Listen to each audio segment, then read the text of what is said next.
Hi student, कैसे हो आप लोग? सब बढ़िया? मजे में कट रही है ज़िंदगी आप लोग की, है ना? तो पिछला क्लास में जो रेशियो के बारे में आप लोगों को बताए थे वो समझ में आ गया होगा, ठीक है? वो क्लियर हो गया होगा। तो आज चलते हैं, कुछ इसका और 2-3 फार्मूला देख लेते हैं, ठीक है? 2-3 फार्मूला और इसका देख लेते हैं, ठीक है? वो तो रेशियो का फार्मूला हो गया, 2-3 फार्मूला और है इसका, ठीक है? भाई इनवर्स वाला है फार्मूला, देखो। साइन इंटू अगर कॉसेक करेंगे भाई, साइन इंटू अगर कॉसेक करेंगे तो इसका वैल्यू कितना आएगा? 1 आएगा भाई। साइन को जब कॉसेक से गुना करेंगे तो कितना आएगा वैल्यू? 1। अब देखो, टैन थीटा को कॉट थीटा से गुना करेंगे तो इसका भी वैल्यू कितना आएगा? 1। बच गया सेक कॉस। सेक थीटा को कॉस थीटा से गुना करेंगे तो कितना वैल्यू देगा? 1। मतलब अपोजिट ट्रिगोमेट्री रेशियो को गुना करेंगे तो कितना वैल्यू देगा? 1। अपोजिट ट्रिगोमेट्री रेशियो कहने का मतलब कि अपोजिट रेशियो को गुना करेंगे तो वैल्यू कितना देगा? 1। बस यही था 3 फार्मूला, ठीक है? यही 3 फार्मूला था। और आज हम लोग करेंगे क्वेश्चन भी, ठीक है? आज हम लोग करेंगे क्वेश्चन भी। आज हम लोग क्या करेंगे?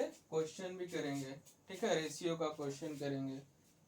तो चलते हैं, आप लोग क्वेश्चन करते हैं। और क्या,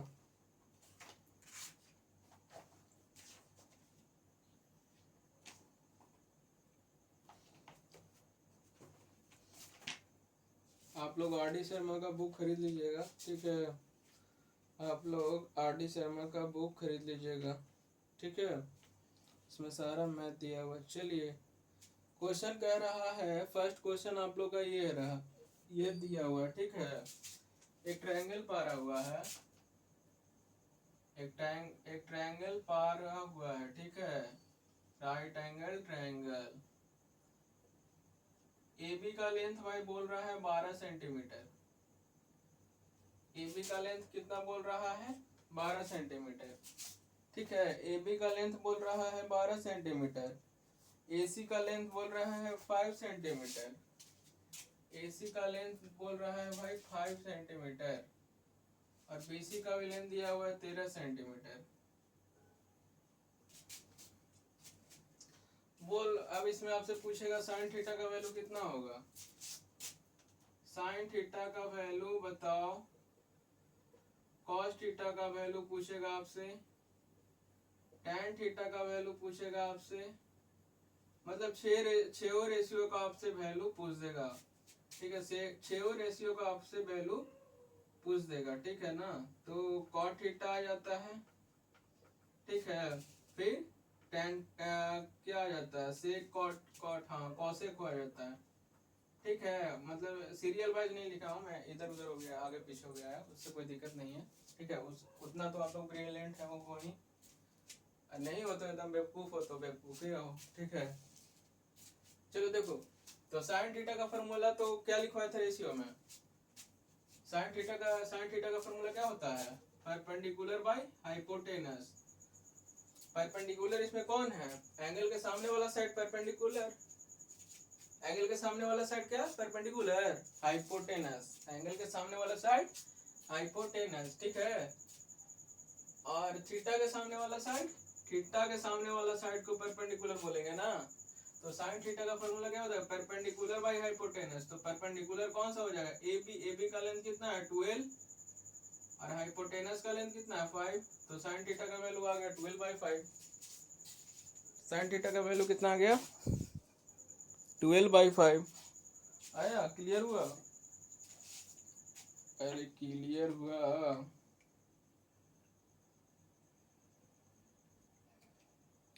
क्लियर तो हो गया होगा, क्लियर तो हो गया होगा। चलिए देखते हैं आगे। चलो देखो, पूरा मार्कर पर इंक गिर गया भाई, पूरा मार्कर पे इंक गिर गया।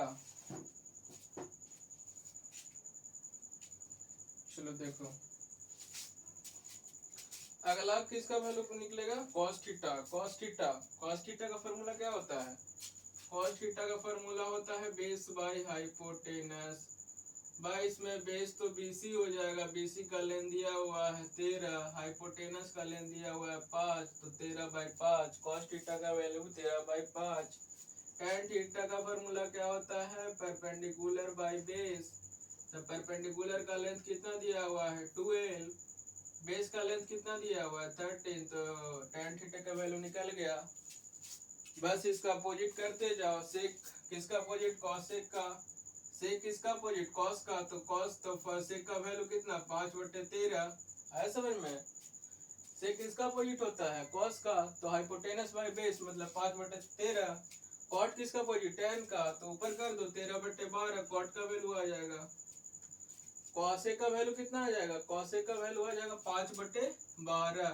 कॉसेक किसका अपोजिट होता है, साइन का, तो साइन का उल्टा कर दो, जो साइन का वैल्यू आया उसको उल्टा कर दो, वही आ जाएगा किसका वैल्यू, कॉसेक का आ जाएगा। इतना समझ में आया, बस यही निकालना था आप लोग को इस क्वेश्चन में, और तो कुछ करना नहीं था। ठीक है, चलिए आगे देखते हैं अगला क्वेश्चन। अब इस तरह का क्वेश्चन आएगा तो कर लीजिएगा, इस तरह का क्वेश्चन आएगा तो कर तो लीजिएगा आप लोग तो ब्रिलियंट हो ही, क्योंकि मेरा स्टूडेंट हो इसलिए आप लोग ब्रिलियंट हो। ठीक है, लोग तो इस क्वेश्चन को कर लीजिएगा भाई। ठीक है, चलिए अब अगला क्वेश्चन में चलते हैं, अब अगला क्वेश्चन में चलते हैं। ठीक है, मान लो राइट एंगल ट्रायंगल दिया हुआ है, राइट एंगल ट्रायंगल दिया हुआ है। ठीक है, ये सिखाने के लिए बार बार ट्रायंगल पार रहे हैं, ठीक है ना, बार बार ट्रायंगल पारने का कोई जरूरत नहीं है, ये सिखाने के लिए बस पार रहे हैं, आप लोग की समझ में आ जाए। ठीक है, आप लोगों को समझ में आ जाए। AB का लेंथ दिया हुआ है 4, BC का लेंथ दिया हुआ है 3 और AC का लेंथ दिया ही नहीं हुआ है। AB का लेंथ दिया हुआ है 4, BC का लेंथ दिया हुआ है 3, AC का लेंथ नहीं दिया हुआ है, तो AC का लेंथ कैसे निकालेंगे, याद करो पिछला क्लास में क्या बताए थे, AC का लेंथ कैसे निकालेंगे, बाय पाइथागोरस थ्योरम पढ़ाए थे पिछला क्लास में, by Pythagoras theorem. Pythagoras theorem क्या कहता है भाई, बाय पीटी थ्योरम, शॉर्टकट में लिखो by PT theorem, by PT theorem, PGT theorem, हाँ पीजीटी थ्योरम क्या कहता है, शॉर्टकट में पाइथागोरस बोलता है हाइपोटेनस का स्क्वायर इक्वल टू परपेंडिकुलर का स्क्वायर प्लस बेस का स्क्वायर, यही बोलता है ना पाइथागोरस। तो भाई आप बताओ इसमें एंगल के सामने वाला साइड क्या हो जाएगा, हाइपोटेनस, तो मतलब AC का स्क्वायर इक्वल टू परपेंडिकुलर का स्क्वायर 4 का स्क्वायर प्लस 3 का स्क्वायर, अरे यही होगा ना। तो AC का स्क्वायर बराबर क्या हो जाएगा, 4 का स्क्वायर 16 प्लस 3 का स्क्वायर 9, मतलब AC बराबर क्या हो जाएगा, ये दोनों रूट में चल जाएगा तो 16 प्लस 9। अब रूट तो सबको निकालने आता होगा, बच्चा वाला 25 का रूट कितना हो जाएगा 5, मतलब AC का लेंथ निकल गया कितना 5, AC का लेंथ आ गया, AC का लेंथ निकल गया भाई लोग। तो पूछा है, क्या पूछ रहा है, पूछ रहा है कि आप लोग सभी रेशियो का वैल्यू बताइए, आप लोग सभी रेशियो का क्या बताइए, वैल्यू, सभी रेशियो का वैल्यू बताइए भाई।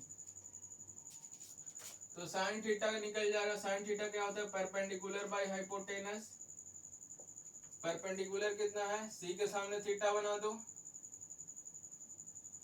ठीक है, C के सामने थीटा बना दो, या फिर A के सामने भी बना सकते हो, कहीं भी बना सकते हो। ठीक है, यहाँ पे तो बना हुआ है एंगल, यहाँ पे नहीं बनाओगे, दो साइड में कहीं भी बना सकते हो। तो साइन थीटा बराबर क्या हो जाएगा, परपेंडिकुलर बाय हाइपोटेनस, तो परपेंडिकुलर थीटा के सामने परपेंडिकुलर बाय हाइपोटेनस, हाइपोटेनस क्या हो जाएगा 5 हो जाएगा, अरे 5 ही होगा ना। cos थीटा क्या हो जाएगा, बेस बाई हाइपोटेनस, थोड़ा फास्ट चल रहा है अब, base by hypotenuse 3/5। tan theta क्या हो जाएगा, परपेंडिकुलर बाई बेस, ठीक है। तो परपेंडिकुलर बाई बेस मतलब 4/3 हो जाएगा। बाकी 3 तो निकल जाएगा आप लोग से। सेक थीटा क्या मतलब कॉसेक थीटा क्या हो जाएगा, साइन का अपोजिट, साइन का अपोजिट तो हाइपोटेनस बाई परपेंडिकुलर 5/4। अब आ जाता है सेक, सेक थीटा क्या हो जाएगा, हाइपोटेनस बाई बेस 5/3। और क्या आ जाएगा, कॉट थीटा बराबर क्या हो जाएगा, tan का अपोजिट बेस बाई परपेंडिकुलर मतलब 3/4। यही तो वैल्यू आपसे पूछ रहा था इस क्वेश्चन में। इस क्वेश्चन में आपसे तो वैल्यू पूछ रहा था भाई लोग। क्या था प्रॉब्लम इसमें, कुछ था कुछ नहीं था, एकदम बच्चू वाला सवाल था। क्या था, एकदम बच्चू वाला सवाल था, ठीक है। कहीं भी डाउट होता है आप लोग पूछिए, ठीक है। कहीं भी डाउट होता है आप लोग पूछिए, ठीक है।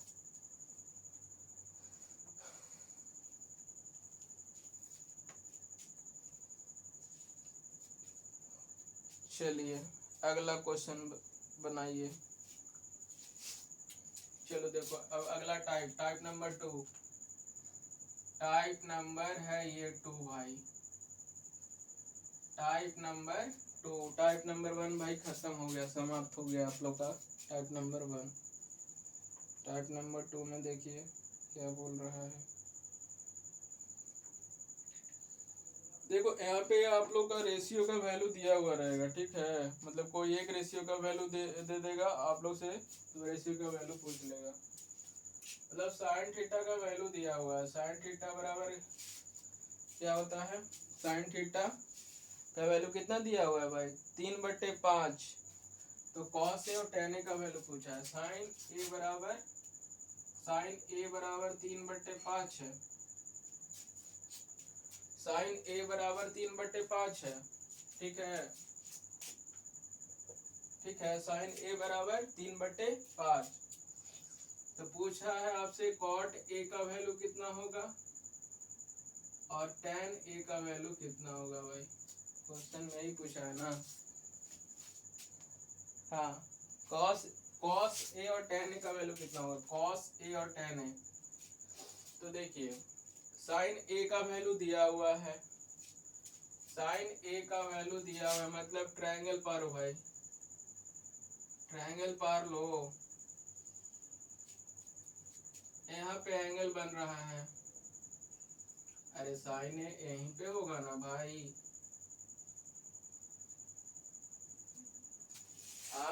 साइन ए यहीं पे होगा ना। तो एंगल ये तो यहाँ पे थीटा बन जाएगा। साइन ए बोल रहा है मतलब ए क्या है, साइन ए तो एंगल है। अब एंगल के जगह पे थीटा बना दिए, समझ में आया, एंगल के जगह पे थीटा। अभी बी के जगह पे राइट एंगल बनेगा, अब बी के जगह पे राइट एंगल बनेगा तो हम क्या बोले थे, थीटा के सामने वाला साइड, थीटा के सामने वाला साइड को क्या बोलेंगे, परपेंडिकुलर। यहाँ पे परपेंडिकुलर बनेगा, बोले ना कि जहाँ पे थीटा बनेगा, जहाँ पे थीटा बनेगा उसके सामने वाला साइड क्या होगा, परपेंडिकुलर कहलाएगा, ठीक है। तो परपेंडिकुलर थीटा के सामने वाला साइड ये हुआ बीसी, बीसी पे क्या बनेगा, परपेंडिकुलर। चलो अब इतना क्लियर हो गया होगा। अब यहाँ पे परपेंडिकुलर बन गया, अब एंगल के सामने क्या बनता है, हाइपोटेनस। तो बच गया कौन सा साइड, ये ए बी क्या बन जाएगा, बेस। बात क्लियर। साइन थीटा का वैल्यू दिया हुआ है, साइन थीटा का फॉर्मूला क्या होता है, साइन थीटा बराबर क्या होता है, परपेंडिकुलर बाई हाइपोटेनस। मतलब परपेंडिकुलर बाई हाइपोटेनस का वैल्यू कितना है, 3/5। मतलब इसमें कहने का मतलब कि परपेंडिकुलर कितना यूनिट है, 3 यूनिट। तो परपेंडिकुलर कहाँ है, 3, तो 3 यूनिट हो जाएगा। बेस हाइपोटेनस कितना है, 5 यूनिट, तो हाइपोटेनस की जगह पे 5 यूनिट रख दो। निकालना किसका लेंथ है, बेस का लेंथ निकालना है। बेस का लेंथ दिया हुआ नहीं है तो पहले बेस का लेंथ निकाल लो। बेस का लेंथ कैसे निकलेगा, राइट एंगल है तो by using Pythagoras PGT, by using PGT क्या यूज करेंगे, पीजीटी थ्योरम। पीजीटी करने का मतलब शॉर्टकट में पाइथागोरस, पीजीटी कहने का मतलब पाइथागोरस थ्योरम, ठीक है। तो पाइथागोरस थ्योरम क्या कहता है, हाइपोटेनस का स्क्वायर मतलब 5u का स्क्वायर इक्वल टू क्या हो जाएगा, परपेंडिकुलर का स्क्वायर प्लस बेस का स्क्वायर। परपेंडिकुलर का स्क्वायर, परपेंडिकुलर का कितना है 3 यूनिट का स्क्वायर प्लस बेस का स्क्वायर निकालना है तो बेस का स्क्वायर